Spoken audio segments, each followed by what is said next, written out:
Costco's Cookbook and Speakeasy with Chef Justice Putnam. Netrootsradio.com.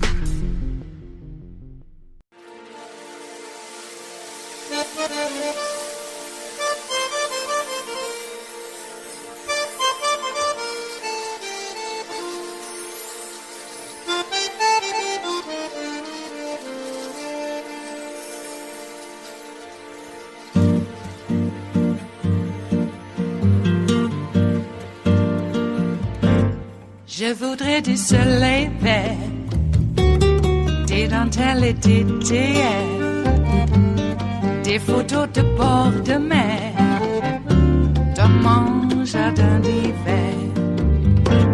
Je voudrais de la lumière, comme en Nouvelle-Angleterre. Je veux changer d'atmosphère, dans mon jardin d'hiver. Ma fleur sous la pluie de novembre, tes mains qui courent, je n'en peux plus de t'attendre. Les années passent, il est long, là je tombe. Nul ne peut nous entendre. Je voudrais du Fred Astaire, revoir un latte. I'll tell you, this is a very bad situation that the president is creating right now. And I think he's doing it to look good. But it's about the rest of us. And here's the news, okay? It took almost to the end of this tantrum of a presidency, but we now have a moment for this president, an ultimate moment of put up or shut up about being a champion for the American people, okay? The president has just put out a video statement saying he may not sign the relief bill. There are two big wants that he has, but the one that matters most is that he says he wants the checks to you to be made bigger. Now, this is something you can't just say. It is not about talking the talk, because every moment you delay, people suffer. You must walk the walk. The Democrats, as you know, always wanted more money in the checks. It is his party, and frankly, Trump's own staff that bargained down the eventual amount. Nancy Pelosi, Speaker of the House, Democrat obviously, seized on this truth and issued the challenge that will define the final days of Trump's presidency in terms of what he does for you. Here's her statement, a tweet. Republicans repeatedly refused to say what amount the president wanted for direct checks. At last, the president has agreed to $2,000. Democrats are ready to bring this to the floor this week by unanimous consent. Let's do it. Mr. President, are you ready to walk the walk for the American people? This is a thing that they need more than anything else at a time that they need it more than any other time. It would be a damnable thing to delay relief the way you are right now by not signing and force millions of Americans to suffer, to starve all through the holidays and into the new year if you don't deliver. And this would be a simple task. Get the Retrumplicans in line. They must do as you say. And ordinarily, I wouldn't argue that. I'd say, sure, you're the president, but the party's got its... But that's not the way it works with you, and you know it. You've gotten them to swallow so much worse. This will do good for people. You've gotten them to be silent, or even more importantly, complicit about your election canard. And even you know that's what it is. Even you are surprised at how gullible they have been. It's part of your frustration. I hear what you're saying. I hear that you're saying, I don't get it. They'll say whatever I want them to say. How come I can't do anything here? Well, I can't help you on the election because that's about the Constitution and the law. But this is about you and your will. Get your party to face the truth about the need in this country. They have no problem swallowing lies. Get them to own the truth. This is your moment. This is what will be the ultimate capstone. Are you a deal maker or just a con? Here's the president's position. If certain items that he thinks are part of the relief bill but aren't, there's an omnibus spending bill that was attached, right? I don't like it either. I think they should have been just relief, and they should have gotten it done a long time ago. But again, you got to expect better and demand more from Congress if you want this kind of culture to change. In the attached spending bill, there's certain items that he sees as wasteful. Interestingly, and for me, really foreboding of a bad outcome here, he wants the 3-martini lunch extended even longer. So is he really about wasteful things when that's about as wasteful as anything in the bill, except for that wall spending they put in the middle of a pandemic? Now, here's the thing. Why should we question whether or not he's going to do anything rather than just talk? Months of inaction. All that negotiating was going on. He wanted no part of it. He either watched passively, as Pelosi said, and all reporting points in the same direction. The Republicans wouldn't even say what the president wanted. They didn't even want him to have any role in this. He sat passively or completely ignored it. Now he's saying checks should be $2,000, not $600. Everything points to this being something where he gets to look good, as others will truly suffer. People absolutely could use more money. And it was on him to fight for that, but when the fight was happening, not after it has been decided. This is not swooping in at the last minute. This isn't picking up the ball on the 1-yard line. This is a delay of game. He has been told that this delay and any help that was going to come may not come for anybody by Christmas or New Year. And it could scuttle any chance of a deal anytime soon. Americans were supposed to start getting checks next week. You know, I'm trying to find new ways to tell you this all the time. I've never seen hunger in this country the way it is right now. I'm 50 years old. We haven't seen it since the Depression. It's 1 in 6 or 7 of all of us in the richest country in the world. But depending on where you live, you got 1 in 4, 1 in 3 children not getting adequate nutrition. And I'm not saying the type of food, I'm saying the amount of food. It is desperate out there. People are desperate for this money. And he is holding it hostage 3 days before Christmas. Let history remember, in the final days of Trump's presidency, he messed with good people. And if he doesn't deliver, that must be his legacy.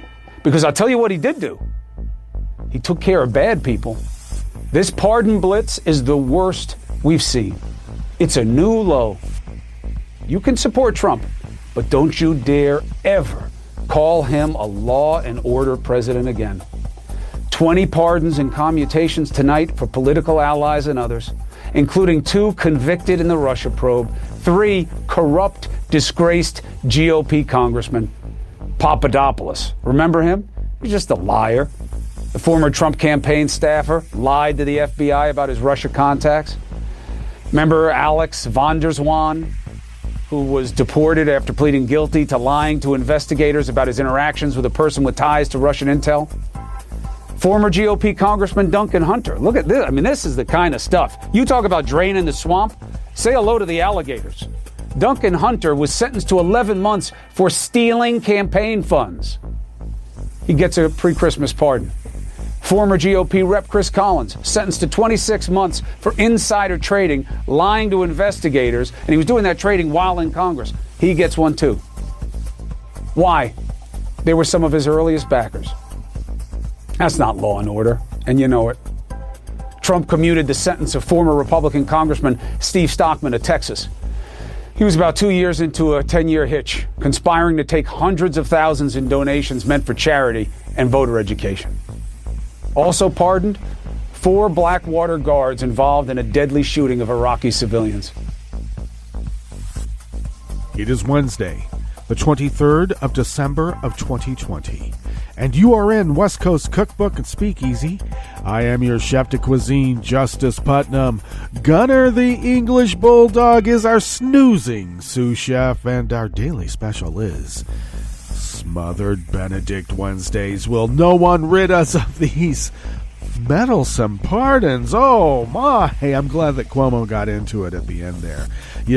Not signing the COVID relief bill is, pretty, well, it's not just the COVID relief bill, it's also the omnibus. He being Donald Trump can't tell the difference.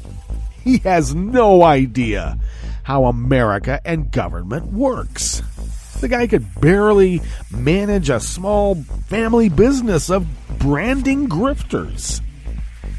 And now he's in power and about ready to get kicked out, and he's wresting every little bit he can get out of it. All of his arbitrary BS, right down to the pardons of war criminals. Now I'm wondering, can state charges still be brought against the Blackwater murderers? Or any of the other number who have been pardoned, right down to Papadopoulos? These pardons stand against everything that America is. But you would expect it from a mobbed-up, treasonous Russian money launderer who was installed by Vlad in the Oval Office, now wouldn't you? Yes, you would. Still hasn't said anything of substance about the Russia attacks, except in his mind it was China. So what? Do something. He says it's China, but he's still not doing anything. Okay, well, because it's either he doesn't know how, or he has business dealings in both countries, and, he's flipping a coin. Where am I going to land? Do I want to live near Steven Seagal and Ed Snowden? Yeah, or do I want to go to China? I kind of think that maybe he's going to Russia. It's a little bit more white there for him. I can't imagine him being in China. I just can't. Business, that's one thing, because that's a big business there. Lots of buyers. Russia, I don't know. Looks like it just might fit the bill. He's been living around Russians. He's been laundering their money in his high-rises for decades already. He used to travel there back in the 80s, late 70s, actually. Yeah, he has a long history with that country. And we always wondered, his first wife's dad was in the KGB, and we always wondered back in the day, at least my group, what if? And now that what if is, it not only what if, we were right, it is. It was, and it is. Well, we have somewhat of a day ahead of us today, let alone all the rest of the news in the world. Oh, my God. We had those maggots and Proud Boys and 3%ers and whatnot attacking the Oregon State Capitol and trying to get in during a legislative session that was closed to the public because of the pandemic. And I love the fact that these goons drive from counties like Malheur and Douglas, the more rural counties, shall we say. And they're clamoring now. Those counties are clamoring for relief. The pandemic is hitting us. Well, why didn't you encourage wearing masks instead of calling for the recall of our Democratic governor, Kate Brown? Every single time Kate Brown would even just make a small suggestion like, could you county officials maybe encourage washing hands and wearing masks? And they would just go, really over the top. And they would send contingents of, goons to protest this jackboot Kate Brown who wants everyone healthy. How dare she? I guess in their mind, only those people would get sick, not them. So their churches are continuing to fight, common sense restrictions on gatherings in an enclosed building. Are they going to fight the fire marshal next? That the fire marshal's occupancy limits is going to violate their religious freedom? I don't think so. The pandemic is something that they really like. You mean we get to spread this around? Get rid of the non-believers, please. And I don't mean non-believers in the sanctity and benevolence of Jesus Christ. I'm talking about non-believers in their small world view of bigotry and hate. Yeah, gotta get rid of those. Anybody who doesn't have a small world view of bigotry and hate doesn't belong here. Yeah, you're right. We belong to a much larger universe. Please. Well, Gunner's snoozing away because he's doing his job. You know, that's his sous chef job at this time of day. He leads such a bulldog life, an English bulldog life. Plays a little bit, sleeps. Plays a little bit, sleeps. Gets up, eats, has some water, goes back to sleeping, then plays a little bit after waking up after a while. And he snoozes. Yeah, I don't feel so bad about snoring anymore because he's a lot louder than me. And that is actually determined by the scientific method, too. Yes, we have measured it. Speaking of which, if you don't think that you snore and people say that you do and you just don't think you do, have like a girlfriend or a wife tape you. Yeah, you'll learn your lesson real quick. Real quick. All right, what's on the rest of the menu here in the Bistro Cafe part of West Coast Cookbook and Speakeasy? Well, I did mention at the top that was Cuomo breaking it down about the relief bill and all the problems, the bad situation that Trump is creating by injecting himself at the 13th hour. This guy is such an idiot. And on top of it, pardoning all of these, crooks, every single one of them. On the rest of the menu, in a rebuke to Trump, a federal court extended the tenure of the top federal prosecutor in Manhattan. Yeah, she's the one that Barr tried to move out of there. They wanted a Durham psychophant maybe in there. Maybe. But, yeah, so maybe Joe keeps her, maybe Joe doesn't, but she's tops in the Manhattan office, and everybody loves her. That isn't a Trump toady. White supremacists plotted an attack on the U.S. power grid because of the Trump loss. Good to know. I'm glad that this FBI busted them. Good thing. And a judge rules the Arizona Republican Party may face legal sanctions for filing a Trump election lawsuit that was already contradicted by the state audit. Yeah, lawyers have to follow the rules and the law, even if they're Republicans. After the break, we move to the chef's table where, in a show of increasingly close military ties, Russian and Chinese bombers flew a joint patrol mission over the Western Pacific. Russian, Chinese bombers. And the pandemic has finally reached the last untouched continent on Earth, as Chilean authorities announced that at least 58 people tested positive on Antarctica. All that and more on West Coast Cookbook and Speakeasy. Bon appetit.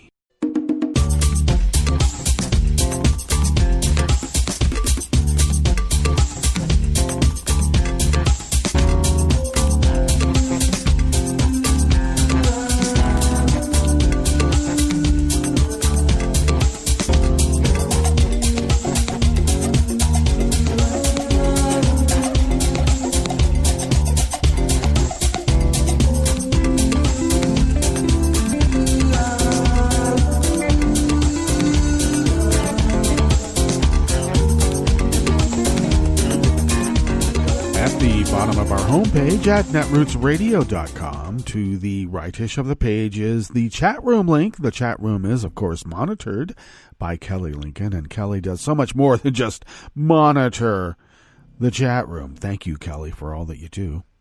If you would then take a gander to the leftish of the page, near the bottom of our homepage at netrootsradio.com, hopefully you'll locate the Patreon link. And we pay our bills. There's something about that. I've noticed that over all these many decades, you pay your bills and you have to have a little political bent. that usually allows you to fly under the radar, and that's what we do. We fly under the radar and resist as the founders originally intended for us in terms of our civic duty. And your generosity has allowed us to fulfill that civic duty. Now, if you could afford the cost of an espresso-type coffee drink and send those funds our way when you can, then we are able to stretch those dollars, pay our bills, fly under the radar, as I mentioned, and continue resisting as the founders originally intended. Oh, so long, long ago. And thank you to those of you who have been so generous over these many years. And also, once again, I want to give a big shout out to those of you who have increased their monthly contribution during the holidays. That is very helpful. And we're in crunch time now. It's weird when people say that they'll have things ready for you, then they go on holiday. Where are they going? They're supposed to be locked down. Come on, get my computer done. But anyway, we're going to be making the changeover, hopefully before the first of the year. We have to. It'll be rather rough to do it on one machine, and try not to go on a hiatus on the show so that we can get the proper computer hardware and software up and running. Anyway, thank you for your generosity. Follow Netroots Radio on Twitter. Tom takes care of that. And you can find Netroots Radio on Twitter at Netroots Radio. Because Tom's taking care of it. That's how simple it is. Thank you, Tom. He makes it simple, and that's the way it should be. You can follow me on Twitter at Justice Putnam. I post the show notes and links diary on Daily Codes about 10 minutes before showtime. Then get that linked up on social media because that's what we do. You can also follow the show on Twitter at Cookbook West and pick up podcasts by way of Spreaker, Stitcher, TuneIn, iHeart, YouTube, iTunes, etc., etc., etc. Okay, let's dive in.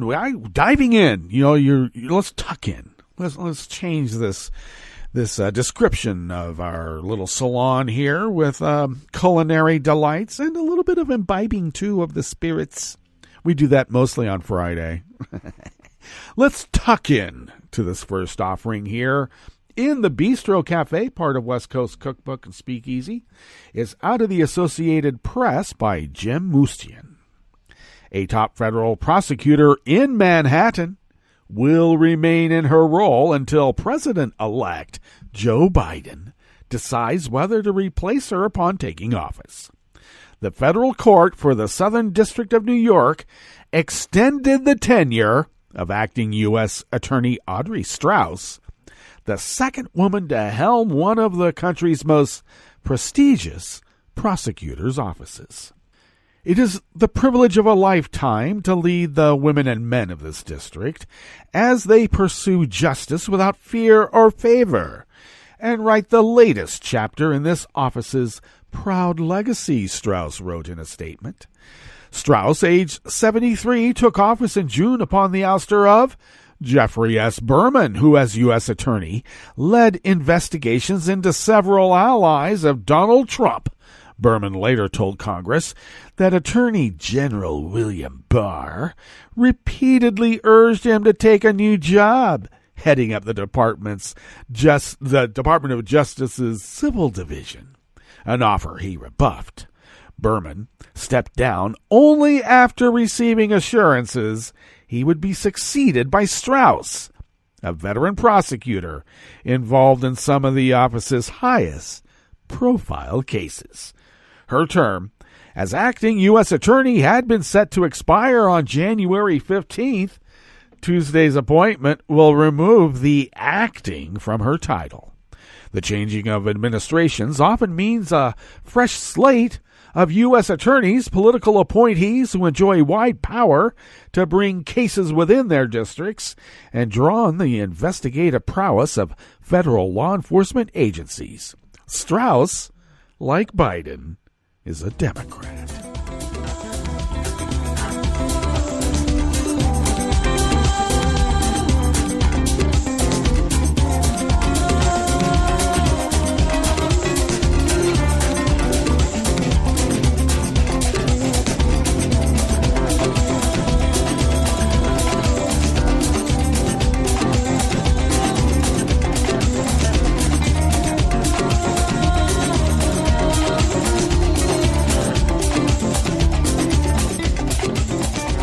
Amy Forliti of the Associated Press brings us this next offering here in the Bistro Cafe of West Coast Cookbook and Speakeasy, Smothered Benedict Wednesdays.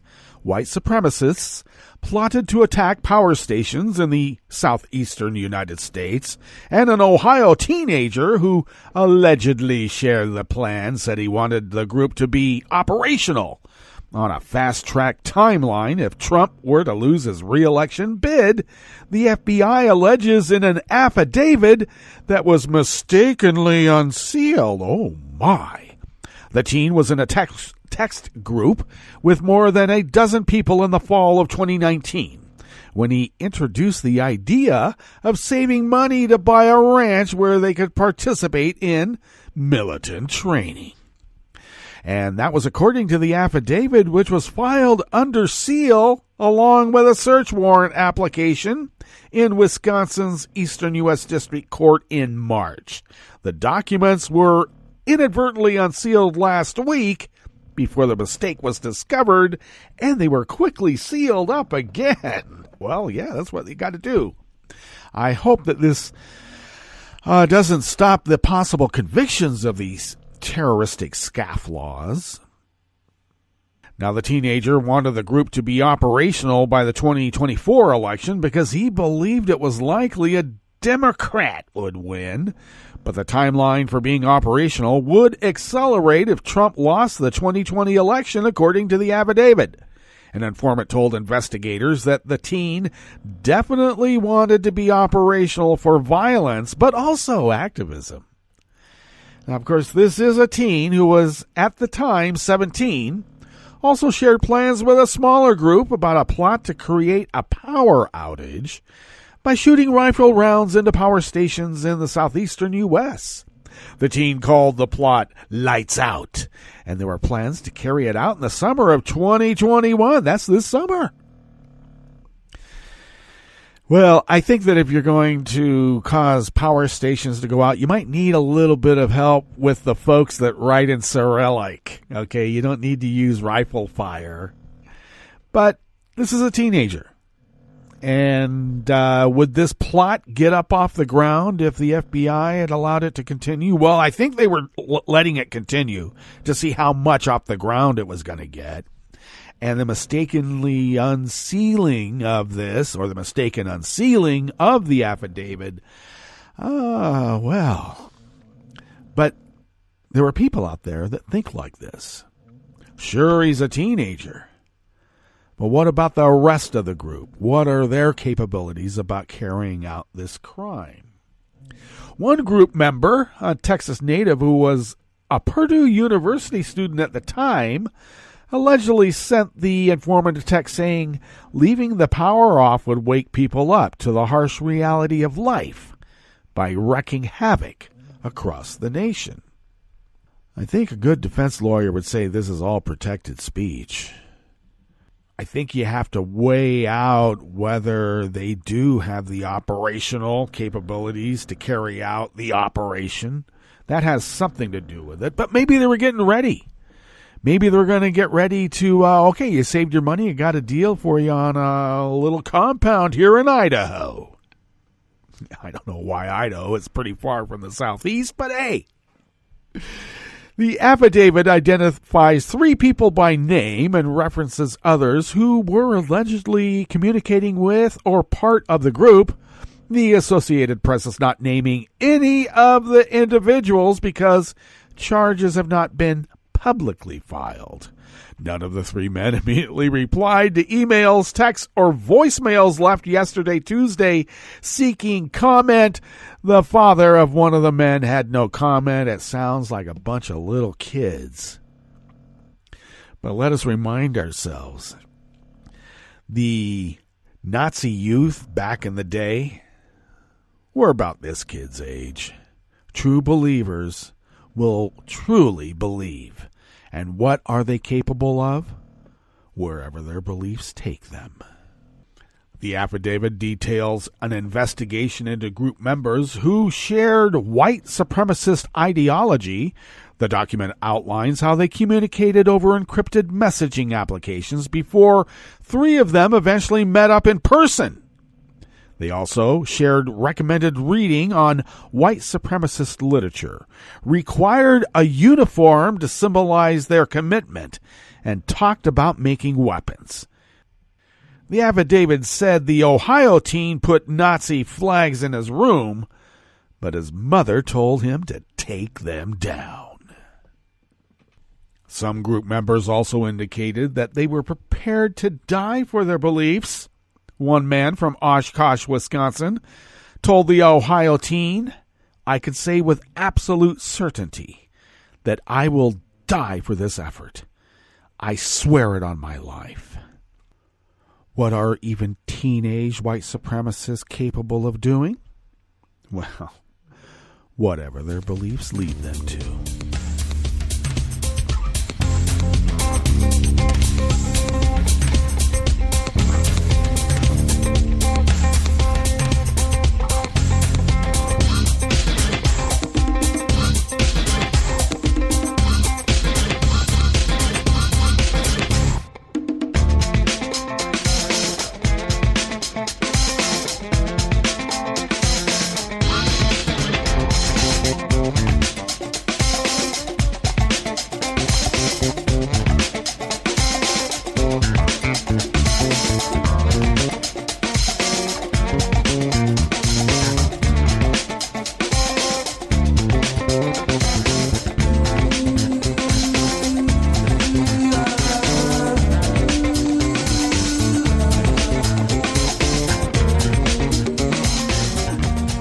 Glassfield of Law and Crime bring us this final offering here in the Bistro Cafe of West Coast Cookbook and Speakeasy.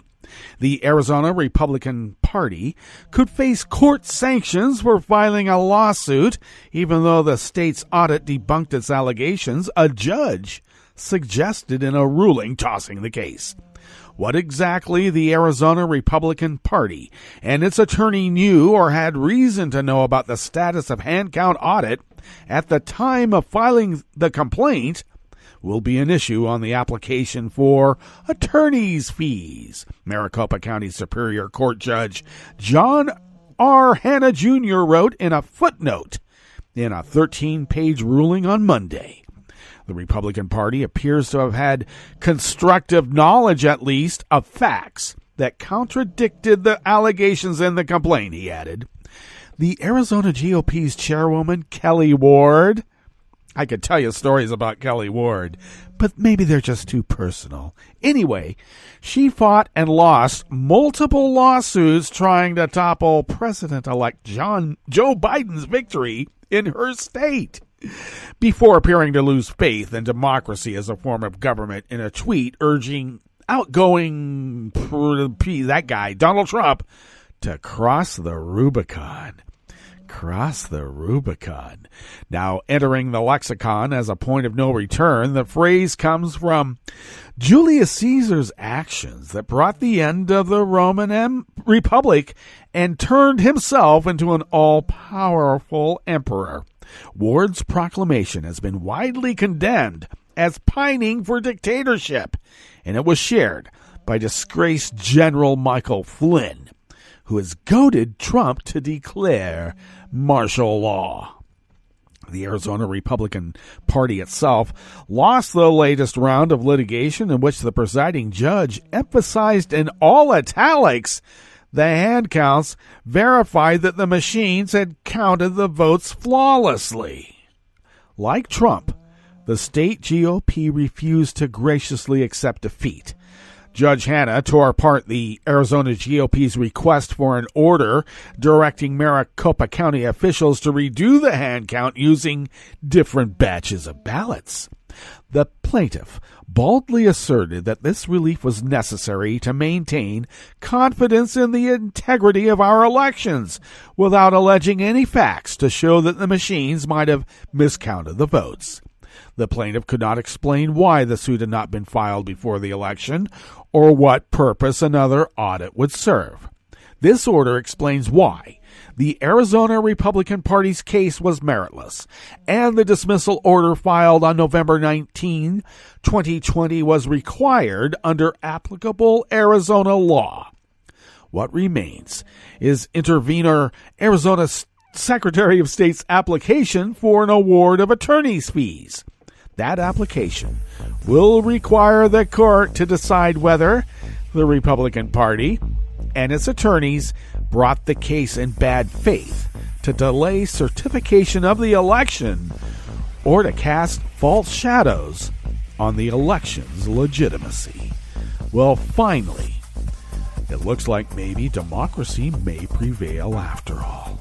All right, let's get to our break, and when we get back from that break, we will go through weather from around the world, and we will finish up with the stories that we've curated for you today. You are listening to West Coast Cookbook and Speakeasy, and we will be right back. You are listening to netrootsradio.com. Please hang up and try again.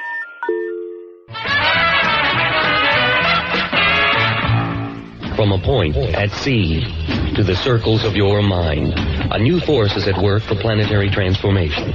New radio for a new Earth.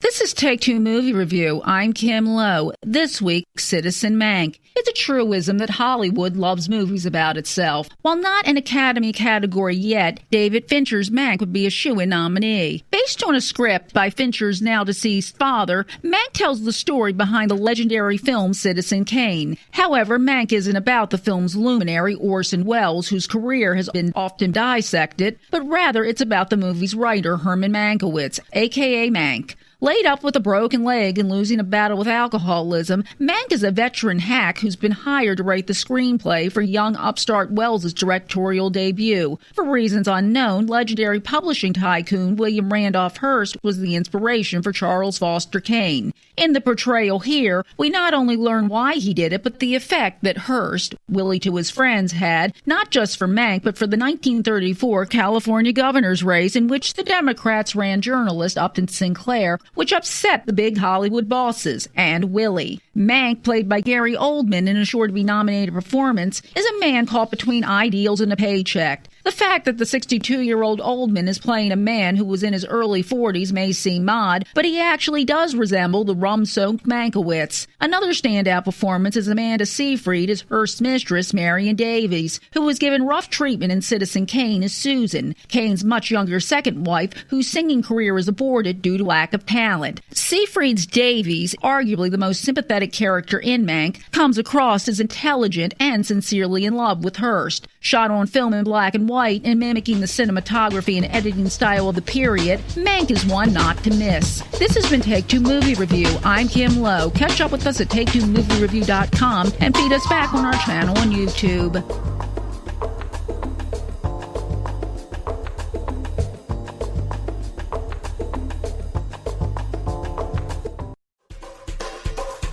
This is Scientific American's 60-Second Science. I'm Christopher Intagliata. Ravens are known for their exceptional intelligence. In fact, they're sometimes referred to as flying primates. We knew they are very smart, but nobody ever had really tested this using a big and comprehensive test battery, which also then really enabled us to say, is their cognitive performance similar to those of great apes or not? Simone Pica is a cognitive scientist at the University of Osnabrück in Germany. She and her colleagues wanted to see how ravens would measure up to primates across a wide array of tasks.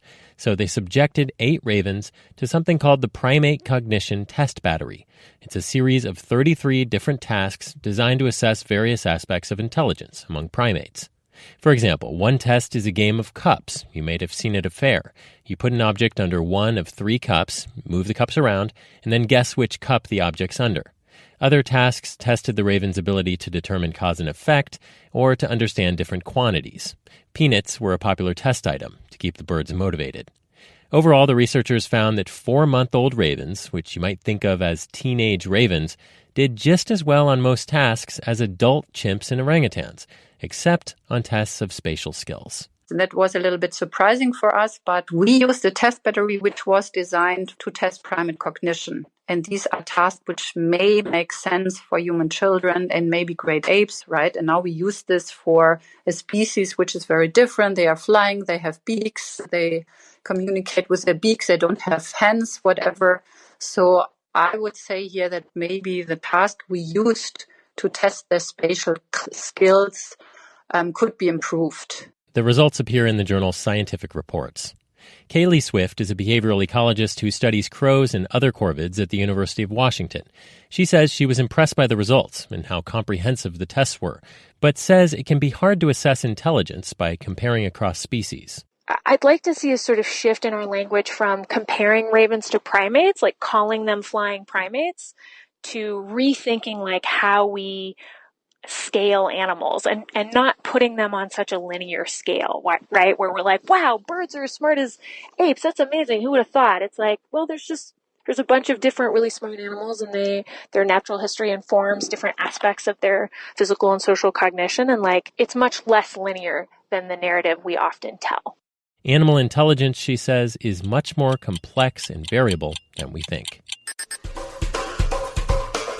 Thanks for listening. For Scientific American's 60-Second Science, I'm Christopher Intagliata. This is an important message from the U.S. Department of Health and Human Services. When it snows this winter, make sure you clear more than your driveway. Before you hit the road and before you get in the driver's seat, check to be sure that your vehicle's tailpipe is clear of snow. If the tailpipe is blocked, carbon monoxide, an odorless, colorless, and deadly gas produced by your engine can build up quickly inside your vehicle, poisoning anyone inside. To learn more, call 1-800-CDC-INFO. That's 1-800-232-4636. In 2012 in the United States, about 317,000 motor vehicle crashes involved a large truck. 26,000 truck drivers and their passengers were injured in these crashes, and about 700 died. Trucker safety requires an alert, buckled-up, experienced driver with a reliable vehicle and a strong employer safety program. Seat belts are the most effective way to prevent an injury or death in a motor vehicle crash, but in 2013, 1 in 6 drivers of large trucks didn't use their seat belts.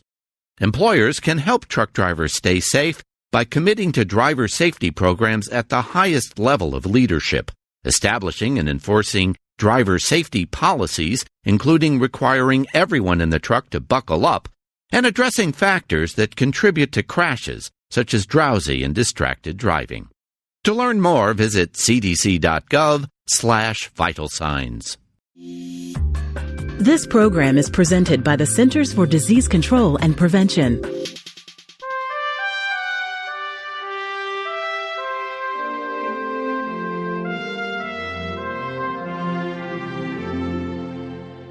Welcome to A Cup of Health with CDC, a weekly feature of the MMWR, the Morbidity and Mortality Weekly Report.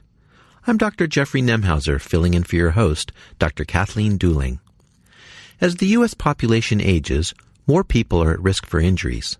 The largest percentage of injury-related deaths among this group are caused by falls. Elizabeth Burns is with CDC's National Center for Injury Prevention and Control. She's joining us today to discuss ways to prevent injuries and deaths from falls among senior adults. Welcome to the show, Elizabeth. Thanks for having me. Elizabeth, what are some of the more common consequences when a senior adult falls? Well, first, it's important to note that falls are incredibly common. More than 1 in 4 older adults will fall in a given year. Common consequences include loss of independence and an increased fear of falling, as older adults are afraid to do the same kinds of activities they were doing before. And this can actually lead to more falls, as older adults have less strength in their lower body. Common consequences include hip fracture and traumatic brain injury, and ultimately, in 2016, almost 30,000 older adults died because of a fall. So are falls more common in men or in women? Falls are more common in women, and more women go to the emergency department because of a fall, and more women die because of a fall. However, the rate of fall deaths are more common in men than women. What this means is that out of 100,000 men, more will die from a fall than out of 100,000 women. What are common causes of falls among older people? Getting on and off the toilet and getting in and out of bed are common causes of falls. Walking around the hallways at night when the lights are off is a common way people fall. There's also an increased amount of medications used in seniors, which have side effects like making them lightheaded, and that increases the risk of falls and is a common cause. With all of those factors, what are some ways our listeners can decrease their chances of falling? Older adults should talk to their healthcare provider or doctor about how they can decrease their chances of falling. This can be done during the annual wellness visit or during annual physicals.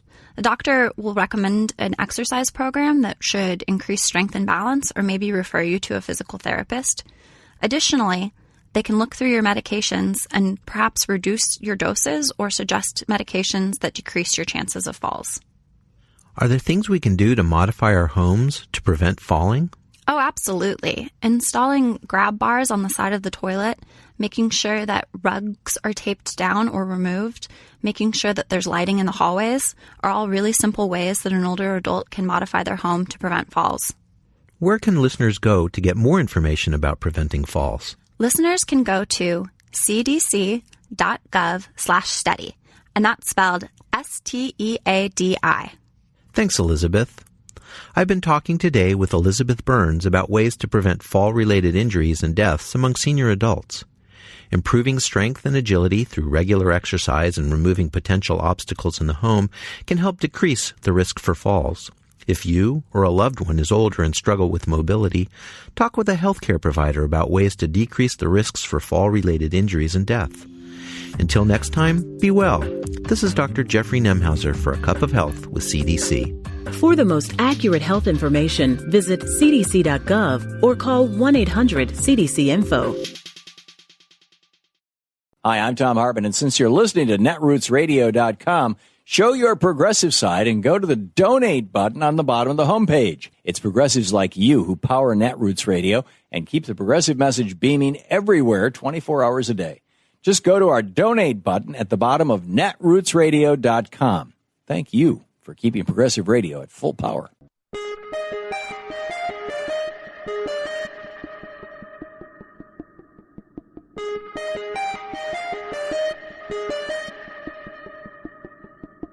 Pardon me, what does the Constitution say about pardons?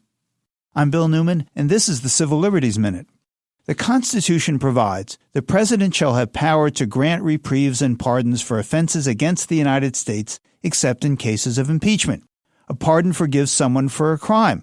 A reprieve, that is a commutation, reduces the penalty, but leaves the guilty plea or guilty verdict unchanged. Note the phrase, for offenses against the United States. The President's pardon power applies to federal crimes, but not to state offenses. That said, the pardon power is broad. It covers all federal crimes and may include, most degree, offenses not yet known or charged. For example, President Gerald Ford's broad pardon of former President Richard Nixon came before Nixon was charged with any crime. So, the Constitution gives President Trump wide authority to pardon allies, friends, families, cronies, which leaves open this question. Can Trump pardon himself? Remember, the Constitution gives the president the power to grant pardons, and the word grant means something a person bestows on someone else. But no president has ever tried to pardon himself, so I grant the president this. If Trump were to do that, it ultimately would fall to the Supreme Court to decide if he could. The Civil Liberties Minute is made possible by the ACLU, because freedom can't protect itself. I'm Rick Smith, and this is Labor History in 2. On this day in labor history, the year was 2008. That was the day that Walmart stores agreed to settle 63 wage and hour lawsuits across 42 states for at least $352 million and possibly as much as $640 million. Walmart and Sam's Clubs were accused of failing to pay overtime, requiring workers to work off the clock, erasing hours from time cards, and preventing workers from taking meal and rest breaks as guaranteed by state law. The lawsuits involved hundreds of thousands of then current and former employees. You'd think they would have learned their lesson after having to shell out that amount of money. In fact, they have had to settle at least 7 more class action wage and hour lawsuits and remain a defendant in dozens more. By 2012, Walmart had settled at least 9 Equal Employment Opportunity Commission cases related to disability, gender, racial and religious discrimination in hiring, and sexual harassment. Egregious labor violations have persisted throughout their stores. Systematic wage theft, health and safety dangers, and abusive conditions on the job have continued for years. Chronic short staffing creates unsafe working conditions. In 2012 alone, they were repeatedly cited and fined by OSHA for serious violations such as blocked emergency exits, lack of safety procedures for control of power hazards, and other problems. Employees who worked with our Walmart organizers often found they were targeted with threats, reduction in hours, and terminations. More recently, Walmart has had to settle a discrimination suit over health insurance benefits for same-sex spouses. The high cost of labor violations and the low wages at Walmart cost taxpayers on average $6.2 billion a year in public assistance for many of their workers.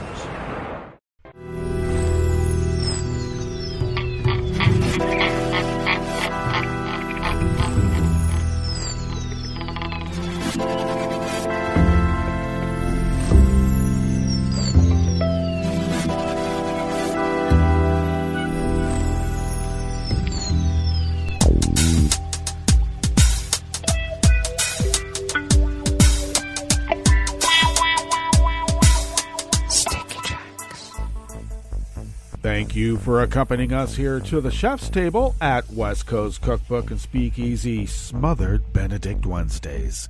We always begin, whether from around the world, along the banks of the Rogue River, in the Rogue River Valley of Southern Oregon on the west coast of the continental United States of America, where it is currently 27 degrees Fahrenheit. With a bit of fog in the air currently, we'll have some clouds this morning and will give way to generally sunny skies. Highs in the low 40s, hopefully. And clear skies tonight with a low near the mid-20s or lower. Winds will be light and variable. Tomorrow we'll have intervals of clouds and sunshine with a high in the low 40s. Winds remaining light and variable, and Friday it looks like we're getting about a half an inch of rain.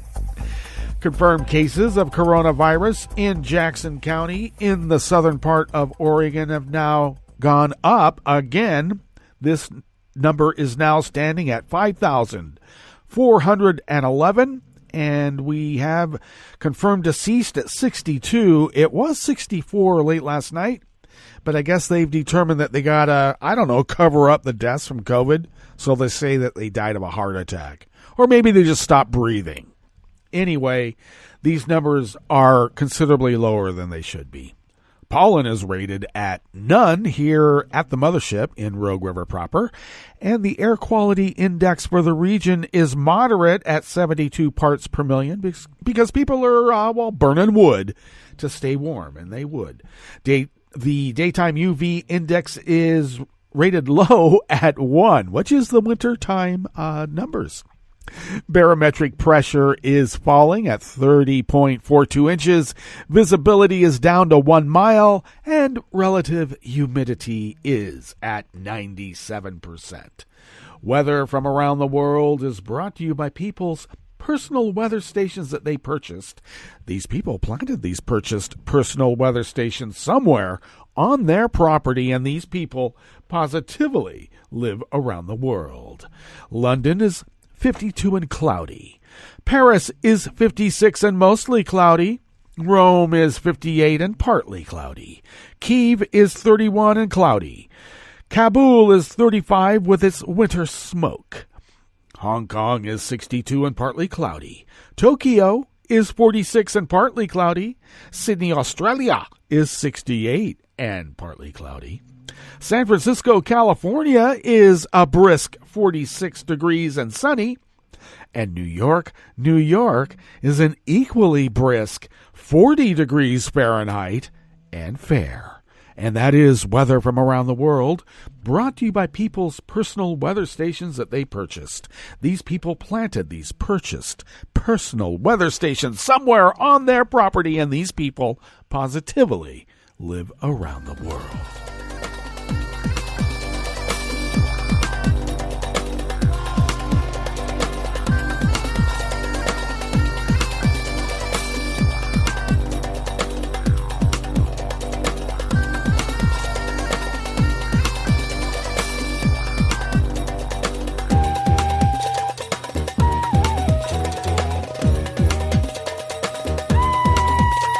anonymous worker bees at the Associated Press bring us this first amuse-bouche here at the chef's table at West Coast Cookbook and Speakeasy. Smothered Benedict Wednesdays.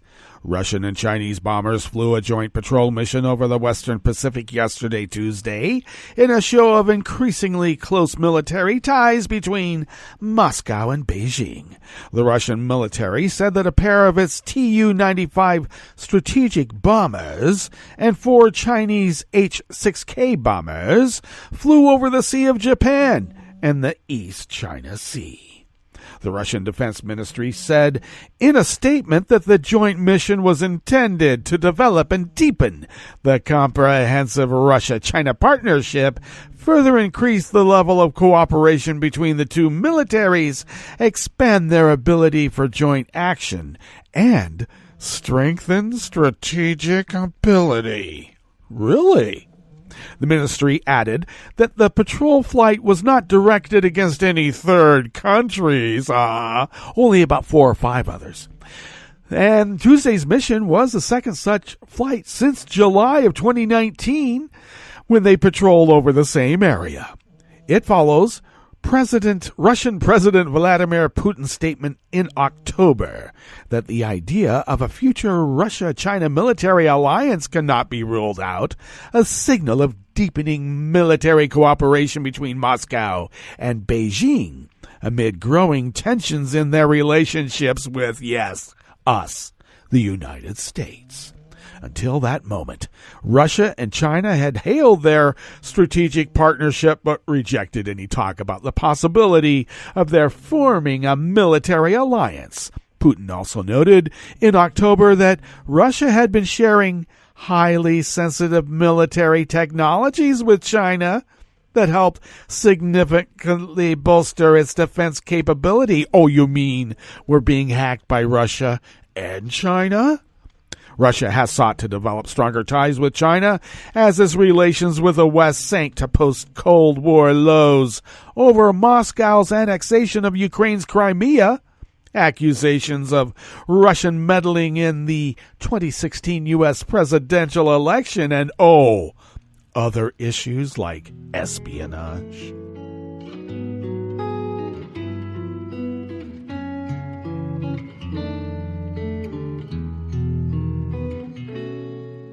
Je te donne, c'est mon amour pour la vie entière. La promesse de me trouver à tes genoux.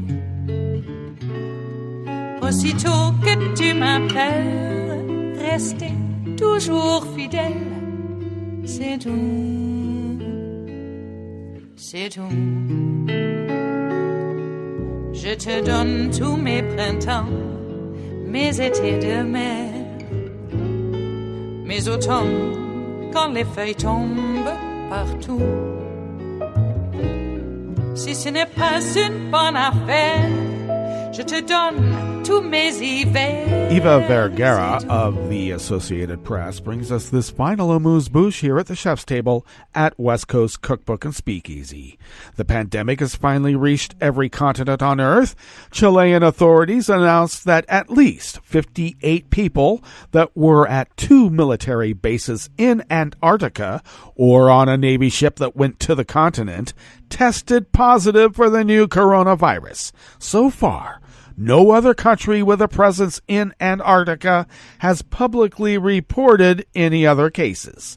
Chile's army announced that 36 people at the General Bernardo O'Higgins Requileme Antarctic base had tested positive, and yesterday, Tuesday, the health minister for the BBO region in Chile said there were 21 infections involving people aboard the Chilean Navy's Sergeant Aldea supply vessel. The U.S. National Science Foundation, the agency overseeing U.S. programs in Antarctica, said it was aware of the reports of positive cases and passengers aboard the Sergeant Aldea. Personnel at U.S. Antarctic program stations have had no interactions with the Chilean stations in question or the personnel who reside there, the foundation said. NSF remains committed to not exchanging personnel or accepting tourists at our stations. And, well, they should not. Well, that brings us to the end of our broadcast period for the day. But you do know Netroots Radio is going to broadcast on, and we're going to meet up tomorrow for Metro Shrimp and Grits Thursdays. So do stay tuned to Netroots Radio all day and all night for all the breaking news as it breaks. And we'll meet up here tomorrow, right here.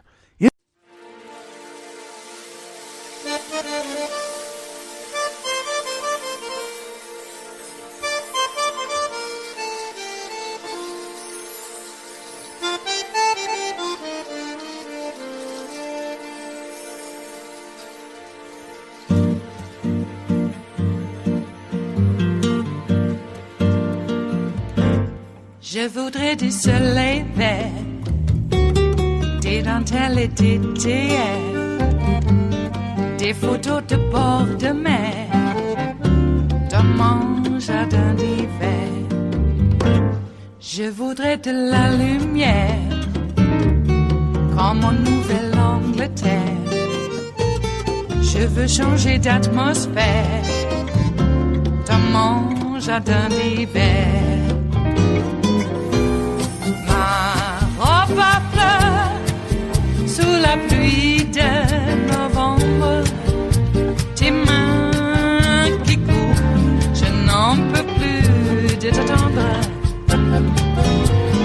Les années passent, qu'il est loin, là je tombe. Nul ne peut nous entendre. Je voudrais du Fred Astaire, revoir un latte Goël. Je voudrais toujours te plaire dans mon jardin d'hiver. Je veux déjeuner par terre, comme au long de golfe clair, t'embrasser les yeux ouverts dans mon jardin d'hiver.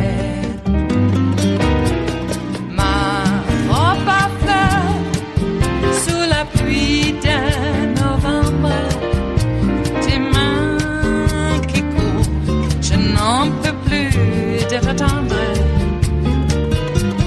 Les années passent, il est loin, là je tombe. Nul ne peut nous entendre. Ba-da-da-dum-di-da-dum. Ba-da-da-dum-di-da-dum. Ba-da-da-dum-di-da-dum. Dans mon jardin d'hiver. Ba-da-da-dum-di-da-dum. Ba-da-da-dum-di-da-dum.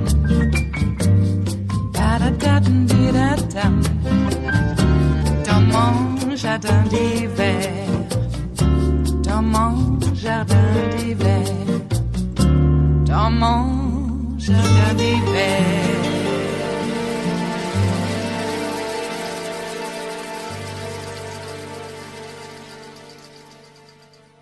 In West Coast Cookbook and Speakeasy, bon appetit.